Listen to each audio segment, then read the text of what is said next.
اس میں بھی ایسے ہی ہے، جو یعنی مسلمان مرد اور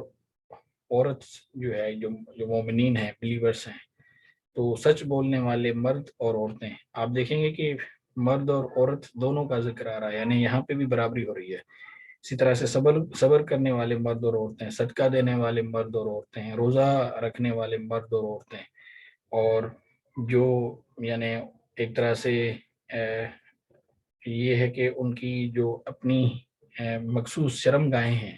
ان کی حفاظت کرنے والے مرد اور عورتیں،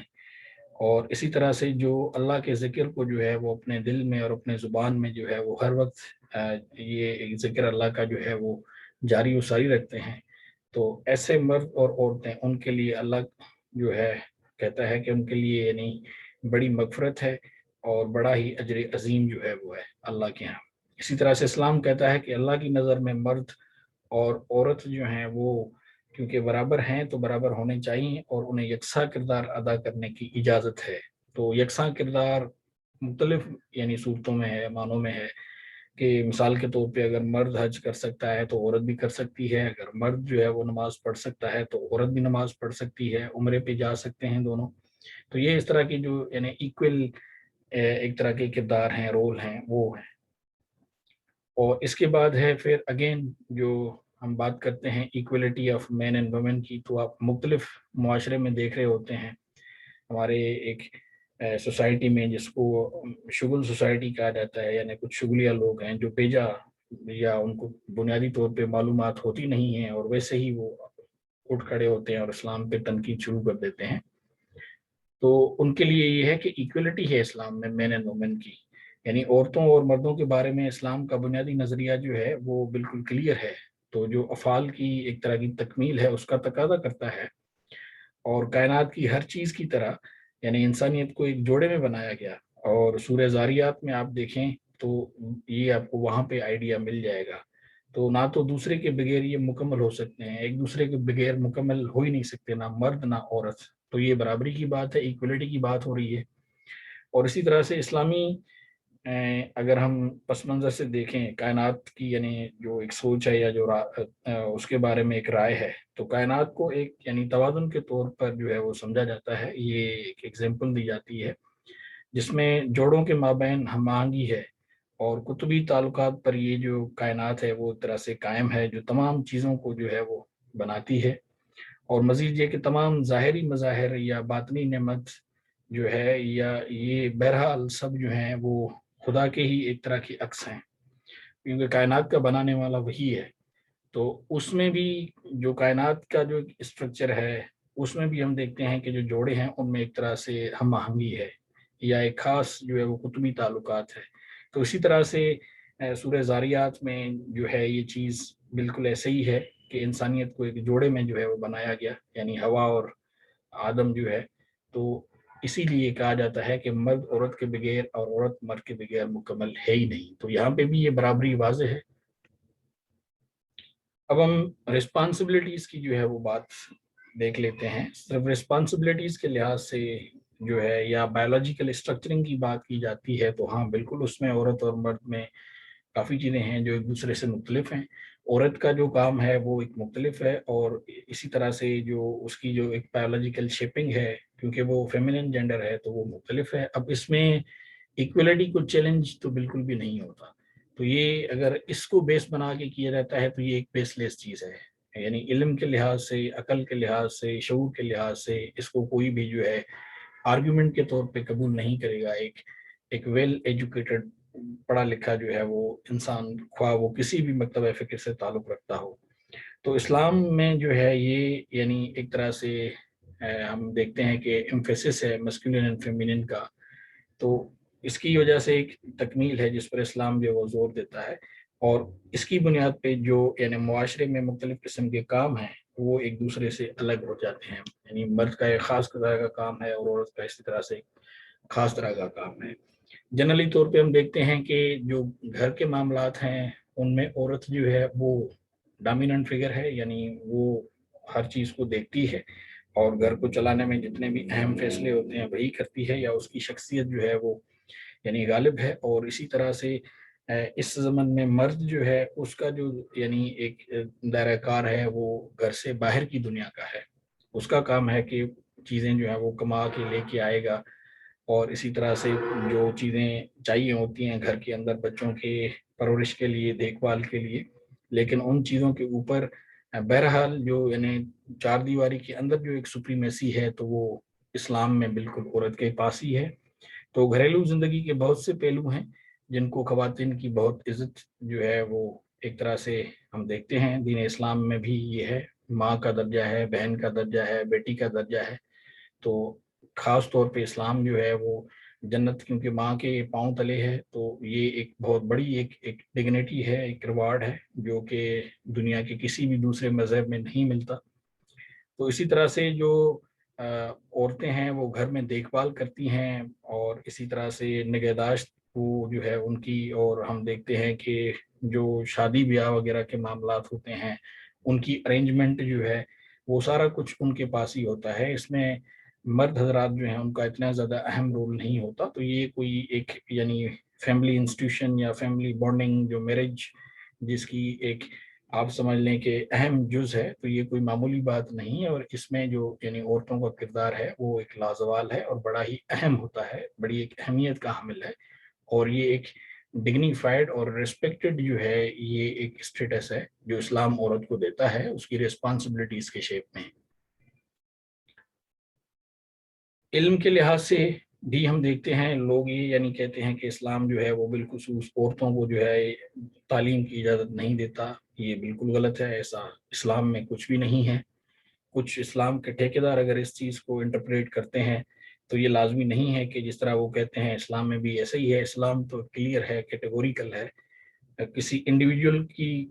کوئی کہی ہوئی بات تو کوئی معنی نہیں رکھتی، البتہ فیکٹس اینڈ فگرز جو ہیں وہ معنی رکھتے ہیں. جو پرائمری سورس ہے دین اسلام کا، اور اسی طرح سے جو سیکنڈری سورس ہے یعنی جو چیز اگر قرآن مجید میں اور سنت میں ہمیں ملتی ہے تو اس سے بڑھ کے کوئی اگر کہہ بھی دے تو اس کی کوئی معنی یا اس کی کوئی وقت نہیں ہوتی. یعنی میرے کہے ہوئے الفاظ جو ہیں وہ ذاتی اگر ہوں تو اس کی کوئی اہمیت نہیں ہے. تو اسی طرح سے ہم دیکھتے ہیں سورہ طٰہٰ میں آیت نمبر 114 بڑی واضح ہے جی، وَقُلْ رَبِّ زِدْنِی عِلْمًا، اور اس کی معنی یہ ہے کہ کہو کہ اے میرے رب میرے علم میں اضافہ فرما. تو اسی طرح سے قرآن مجید جو ہے وہ تمام مسلمانوں کو علم کے حصول میں کوشش کرنے کا حکم دیتا ہے، اور یہ ایک اوبلیگیٹری جو ہے وہ ایک بن جاتا ہے جب قرآن میں اس طرح کا کوئی حکم آ جاتا ہے. تو چاہے ان کی حیاتیاتی جن سے قطع نظر یعنی مرد ہو یا عورت ہو، یہ مسلمانوں کو بالکل کہا گیا ہے سب کو. اور مسلمانوں کو فطرت میں خدا کی نشانیوں کو پڑھنے، سوچنے، غور کرنے اور سیکھنے کی جو ہے وہ مسلسل ترغیب دیتا ہے. بلکہ دین اسلام تو یہ کہتا ہے کہ آپ اگر یقین رکھتے ہیں اللہ میں تو وہ ویسے نہیں ہے کہ بس آپ ویسے ہی لگ رہے ہیں، بلکہ غور و فکر کریں، سوچیں، اور جو نشانیاں ہیں ان کو جو ہے وہ آپ انڈرسٹینڈ کریں، سمجھیں. تو یہ علم کی بات ہی ہے. اور اسی طرح سے مزید یہ کہ اسلام کے جو ہمارے آخری نبی ہیں حضور پاک صلی اللہ علیہ وسلم، انہوں نے بھی ایک حدیث میں یہ کلیئر کٹ کہا ہوا ہے کہ یعنی علم کا جو حصول ہے وہ ہر مسلمان مرد اور عورت پر لازم ہے، یا یہ ان کے لیے ایک مذہبی فریضہ ہے. اور وہ حدیث ہے طلب العلم فریضۃ کل اللہ مسلم، تو وہ سب کے لیے ہے، یعنی مسلمان مرد ہو یا عورت ہو دونوں کے لیے برابر ہے. تو اسلامی جو یعنی کمانڈمنٹس ہیں یا جو احکام ہیں عورت کے ایجوکیشن کے بارے میں وہ بڑے واضح ہیں، اس میں کسی کو کوئی یعنی شک شبہ نہیں ہونا چاہیے. اسی طرح سے امپلائمنٹ ہے اسلام میں، یعنی کچھ علماء کرام جو ہیں وہ قرآن کی ایک آیا ہے جس کا وہ حوالہ دیتے ہیں کہ پیغمبر کی جو پہلی یعنی بیوی تھیں ازواج مطہرات میں سے جو سب سے پہلی ہیں بی بی خدیجہ الکبریٰ رضی اللہ تعالیٰ عنہا، تو اس کا حوالہ دیتے ہیں کہ وہ اسلام سے پہلے بھی تجارت کرتی تھیں، اور حضور پاک صلی اللہ علیہ وسلم جب ان کی شادی ہوئی تو اس کے بعد بھی انہوں نے وہ تجارت جو ہے وہ جاری رکھی. تو کچھ اسکالرس کہتے ہیں کہ یہ ایک اشارہ ہے کلیئر کر کے مسلمان خواتین جو ہیں وہ اپنے گھروں سے باہر جا کر ملازمت کر سکتی ہیں. البتہ کچھ جگہوں پہ یہ ہے کہ اس میں جو ان کے شوہر حضرات ہیں وہ ان کو اجازت لینی جو ہے وہ لازمی ہوتی ہے. تو اس بات کے ثبوت میں موجود ہے کہ پیغمبر اسلام نے خواتین سے مشورہ بھی مانگا ہے، اور ان کے خیالات جو ہیں ان کو مد نظر بھی رکھا جب بھی کوئی خاص قسم کے فیصلے انہوں نے لیے. اور خاص طور پہ قرآن کے حوالے سے خواتین کو مردوں کے ساتھ نماز پڑھنے یا تجارتی بات چیت میں حصہ لینے اور تعلیم میں کردار ادا کرنے کی تو اجازت بالکل بھی ہے۔ اسی طرح سے بی بی عائشہ صدیقہ دیکھ لیں، وہ ایک خاتون ہیں تو ان کی بڑی اہمیت ہے اس لحاظ سے، طب میں، تاریخ میں، بیان بازی میں ان کا کردار جو ہے وہ بڑا اہم رہا ہے۔ البتہ یہ ہے کہ خواتین جو ہیں ان کو مذہبی لحاظ سے کوئی خاص طرح کے القاب یا ان کو لقب جو ہے وہ نہیں دیا جاتا،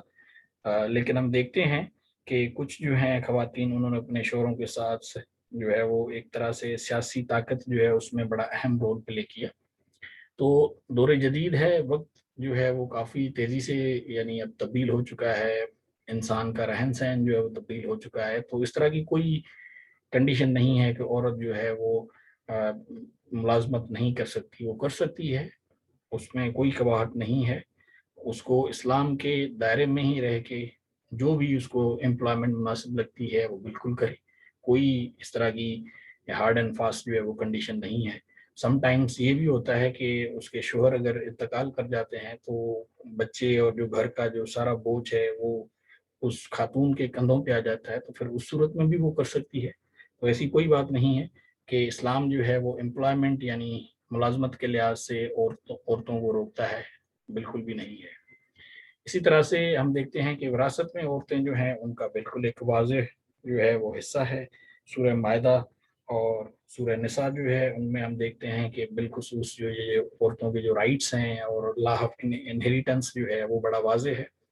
تو اسی زمن میں قرآن مجید کہتا ہے کہ مردوں کے لیے ایک حصہ ہے جو والدین اور قریبی رشتہ دار چھوڑتے ہیں، اور عورتوں کے لیے وہ حصہ ہے جو والدین اور قریبی رشتہ دار یعنی اس سے کم یا زیادہ وہ چھوڑتے ہیں، تو ایک قانونی حصہ ہے۔ اسی طرح سے قرآن یہ بھی فرماتا ہے کہ میت کی بیوی یعنی وہ مرد جو گزر چکا یا انتقال ہو چکا، اس کی بیٹی اور اس کو بہنوں کو وراثت کے حقوق ہیں واضح طور پہ، تاہم اس کے باپ کی جائیداد پر عورتوں کے یعنی جو وراثت کے حقوق کہتے ہیں وہ اس کے مرد بہن بھائیوں کے لیے غیر مساوی ہیں، یعنی بھائی کا جو ہے وہ زیادہ ہے اور جو بہن ہے اس کا کم ہے، یعنی یہ تقریباً آدھا ہوتا ہے ایک لحاظ سے۔ اور اگر بہنیں سوتیلی ہیں یا سوتیلے بھائی ہیں، ماں زندہ ہے، تو اس طرح سے پھر ان کی تعداد جو ہے وہ مختلف ہوتی ہے۔ تو یہ بڑا کلیئر کٹ سورہ نساء میں ہے، آپ اس کو ویسے بھی اگر آپ پڑھنا چاہیں تو آپ کو کلیئر کٹ مل جائے گا۔ تو کوئی ایسا مذہب نہیں ہے دنیا میں، آپ جو بھی مذہب اٹھا کے دیکھ لیں کہ جس میں یہ لکھا ہو کہ یہ عورت کی جو یعنی جائیداد ہے یا جو وراثت ہے اس میں عورت کا اتنا حصہ ہے یا اس کا حق ہے۔ دین اسلام نے تو کلیئر کٹ یہ چیز ہمیں کہی ہوئی ہے۔ اب اگر یہ کسی اسلامی معاشرے میں یا اسلامی ملک میں یا کسی جگہ پہ اگر اس کو فالو نہیں کیا جاتا تو اس کا مطلب یہ نہیں ہے کہ اسلام جو ہے وہ عورتوں کے رائٹس جو انہیریٹنس ہے وہ ڈینائی کرتا ہے، وراثت کے حقوق، بلکہ یہ انڈیویجولس ہیں یا ایک خاص جو کمیونٹی ہے یا ایک سوسائٹی ہے جو اس کو فالو نہیں کرتی۔ تو بہرحال وہ یعنی قرآن کے ایک طرح سے جو حکم ہے اس کی نافرمانی کر رہے ہیں، اس سے اسلام کا کوئی لینا دینا نہیں ہے، یہ ایک انڈیویجول ایکٹ ہے یا ایک سوشل سوسائٹی کا ایکٹ ہے۔ اور اسی طرح سے رائٹس ہیں جو یعنی بیویاں ہیں ان کے رائٹس اسلام میں تو یہ بڑے واضح ہیں، قرآن مجید میں بھی اس طرح کے جو ہیں وہ احکامات واضح ہیں، اور بے تحاشا احادیث جو ہیں ان میں بھی ہمیں یہ ملتا ہے۔ تو قرآن مجید فرماتا ہے کہ مرد جو ہیں وہ عورتوں کے محافظ اور نگہبان ہیں، یہ سورہ نساء ہے، اور ان عورتوں کے حقوق اپنے شوہروں پر اور ان شوہروں کے یعنی برابر ہیں، یعنی جس طرح سے حقوق شوہر کے جو ہیں وہ اس کے بیوی پہ ہیں، تو اسی طرح سے اس کی جو بیوی ہے اس کے جو حقوق ہیں وہ اس کے شوہر پہ ہیں۔ تو اطاعت اور احترام کے حوالے سے جو مناسب ہے یہ، اور اسی طرح سے حدیث بھی آپ دیکھ لیں تو مختلف احادیث ہیں جن میں ہمیں یہ واضح احکامات ملتے ہیں۔ ایک حدیث ہے جس میں ہے کہ تم میں سے سب سے بہتر وہ ہے جو اپنی بیوی کے لیے بہترین ہو، اور اسی طرح سے ایک اور بڑی مشہور حدیث ہے کہ جس میں حضور پاک صلی اللہ علیہ وسلم نے کہا تھا کہ آپ اپنی بیوی کے ساتھ یعنی محبت کا جو سلوک ہے وہ جدید مذہبی یعنی ایک تفہیم کا مترادف ہے، بلکہ ایک جگہ پہ تو حضور پاک صلی اللہ علیہ وسلم نے یہ فرمایا کہ مومنوں میں ایمان میں سب سے زیادہ کامل وہ ہے جو اپنی بیوی کے ساتھ بہتر اور مہربان ہو۔ تو یہ آپ دیکھتے ہیں کہ یہ جو اس طرح کے جو رائٹس اسلام دیتا ہے یعنی بیوی کی صورت میں عورت کو، وہ اگین دنیا کا کوئی مذہب نہیں دیتا۔ تو یہ شگل سوسائٹی جو ہلڑ بازی کرتے ہیں، جو یہ کہتے ہیں کہ اسموکنگ اینڈ ڈرنکنگ اور ایڈلٹری جو ہے وہ سب کچھ جو ہے وہ فری ہو، تو بہرحال اس طرح کی اجازت اسلام میں ہے نہیں، اور یہ پاسبل بھی نہیں ہے، بلکہ اس سے کئی سماجی برائیاں جو ہیں وہ جنم لیتی ہیں۔ انڈیویجول ایک وہ کرتے ہیں تو کرتے رہیں، لیکن اس کی بنیاد پہ اسلام کو کرٹیسائز کرنا، تو یہ میرا خیال ہے کہ یہ ایک عقل اور شعور سے تو اوپر کی بات ہے۔ اسی طرح سے اسلام جو ہے وہ ڈیورس کی یعنی طلاق کے رائٹ بھی دیتا ہے عورت کو، جس طرح سے مرد کو یہ حقوق ہیں اسی طرح سے عورت کو بھی ہے، اور اس کی مختلف وجوہات ہیں۔ بالکل عورت جو ہے وہ طلاق لے سکتی ہے، اور یہ قرآن مجید میں اس کے واضح ہیں کہ جو فیملی ممبرس ہیں پہلے تو کوشش کریں کہ طلاق نہ ہو، کیونکہ یہ عمل ایسا ہے جو حلال تو ہے، لیکن اس کے باوجود بھی اللہ تعالیٰ کو جو ہے وہ ناپسند ہے، کیونکہ اس میں اولاد سفر کرتی ہے، اور جو فیملیز ہیں وہ یعنی ایک دوسرے سے دور ہو جاتی ہیں۔ تو میرج جو ہے وہ یعنی فیملی کی بانڈنگ میں بڑا اہم رول پلے کرتی ہے، اس لیے جو ہے مسلمانوں کو یہ کوشش کرنی چاہیے کہ اگر طلاق نہ ہو تو زیادہ بہتر ہو، البتہ ناگزیر ہے تو پھر اس صورت میں ٹھیک ہے۔ تو طلاق یافتہ عورتیں جو ہیں وہ 3 ادوار کے انتظار میں رہتی ہیں، جو مینسٹریشن پیریڈز ہوتے ہیں ان کے، اور ان کے لیے حلال نہیں ہے کہ جو کچھ اللہ نے ان کے رحموں میں پیدا کیا ہے، اگر وہ اللہ اور یوم آخرت پہ یقین رکھتے ہیں، اور اسی طرح سے اگر ان کے شوہر جو ہیں وہ مفاہمت چاہتے ہیں، یعنی طلاق دے دی اس کے بعد پھر جو عدت کرتی ہے عورت، یا جو ایک طرح سے ویٹ کرتی ہے، یہ جو 3 پیریڈز ہیں، تو اس بیچ میں اگر مرد جو ہے وہ مفاہمت چاہتا ہو یا وہ اپنی رائے بدل دے تو وہ واپس لے سکتا ہے اس عورت کو، یعنی اپنی زوجہ کے طور پہ، اور انہیں یہ حق ہے، یعنی زیادہ حق ان کا ہے۔ اسی طرح سے بیویوں کی وجہ سے جو ان سے توقع کی جاتی ہے کہ اس کے مطابق جو یعنی مناسب ہے، لیکن مردوں کے پاس جو ہے وہ ذمہ داری یا جو اختیار ہے اس کی ایک ڈگری ہے، اور اللہ جو ہے وہ بڑا غالب اور حکیم ہے، تو یہ چیز بڑی واضح ہے، لیکن کوئی ہارڈ اینڈ فاسٹ یعنی کنڈیشن نہیں ہے۔ مختلف وجوہات ہو سکتی ہیں کہ جس کی، اور وہ جینیون ہو سکتی ہیں کہ جس کی بنیاد پہ عورت طلاق لینا چاہتی ہے تو اس کا حق اسے اسلام نے دیا ہے۔ تو اسی طرح سے یہ جو آیت ہے قرآن مجید کی سورہ نمبر 2 میں، یہ آیہ نمبر 28 ہے، تو یہ آیت نہ صرف اسلام میں عورتوں کے یعنی طلاق کے حقوق کی وضاحت کرتی ہے، بلکہ یہ عورت کے ذریعے شوہر کے بچے کو، یا جو ایک طرح سے طلاق دینے کی ایک غیر قانونی تحویل جو ہے اس کو روکنے کے لیے عدت بھی جو ہے وہ بیان کرتی ہے، اور اس بات کی وضاحت کرتی ہے کہ جو بھی صنف ہے یعنی میل اور فیمیل جو ہیں ان کو طلاق کے حقوق حاصل ہیں، اور یہ کہ مرد عورتوں سے جو ہے وہ اس لحاظ سے ایک درجہ اوپر ہیں کہ عورت جو ہے وہ ایک طرح سے یعنی بنیادی طور پہ طلاق ویسے جس طرح مرد دیتا ہے تو وہ یا جو ڈیسیشن ہے وہ عورت ڈائریکٹلی نہیں لے سکتی، اور اسی لیے کہا جاتا ہے کہ جو فیملی میں جو یعنی بڑے ہوتے ہیں دونوں خاندان کے، کوشش کریں کہ وہ اگر اس طرح سے معاملات اگر بن جاتے ہیں تو کوشش کریں کہ وہ اس طلاق کو روکیں۔ تو یہ تھا ہمارا آج کا سیشن، جس میں ہم نے جو اسلام میں عورت کے مختلف پہلوؤں سے جو حقوق ہیں ان کا ہم نے بغور جائزہ لیا۔ تو مجھے امید ہے کہ یہ سیشن آپ کو جو ہے وہ کافی انفارمیٹو لگا ہوگا، اور آپ کو کافی چیزیں جو ہیں اب کلیئر ہو چکی ہوں گی۔ بس یہی امید ہے کہ یہ جو آپ عجیب و غریب قسم کے جو نعرے دیکھتے ہیں شگل سوسائٹی کے، تو آپ ان کی طرف کوئی دھیان نہ دیں، اسلام کا ان سے کوئی لینا دینا نہیں ہے، اور یہ ایک بلا وجہ جو ہے وہ تنقید ہے۔ اس کے برعکس آپ دیکھیں تو جس طرح کی یہ ڈیمانڈ وہ کر رہے ہیں، تو آپ اگر مغربی معاشرے میں عورت دیکھیں یا کسی اور معاشرے میں دیکھیں تو وہاں پہ تو عورت جو ہے وہ ایک شو پیس ہے، بلکہ وہ اس کو ایک امیوزمنٹ یا ایک تھنگ فار سیکس اور انجوائمنٹ کے طور پہ وہ لیتے ہیں۔ اسلام تو اس طرح بالکل بھی نہیں ہے، وہ تو عورت کا جو مقام ہے اس نے بیان کیا ہے، اس کی ڈگنیٹی اور اس کی ریسپیکٹ اور اس کا آنر، اور جو بایولوجیکل اس کی جس طرح اسٹرکچرنگ ہے، جو اس کا بنیادی کام ہے کہ عورت کی بیسک ریسپانسبلٹی یہ ہے کہ وہ گھر اور اپنی اولاد جو ہے اس کی دیکھ بھال کرے، تو یہ کوئی معمولی بات نہیں ہے۔ تو آئی ہوپ کہ آپ کو یہ چیزیں اب کافی کلیئر ہو چکی ہوں گی۔ تو اب آپ سے اجازت لینے کا وقت آ گیا، تب تک کے لیے اپنا بہت زیادہ خیال رکھیے گا۔ آپ سے کسی دوسرے سیشن میں بہت جلد ملاقات ہوگی۔ سو ٹائم ٹو سے you good by and take care your self.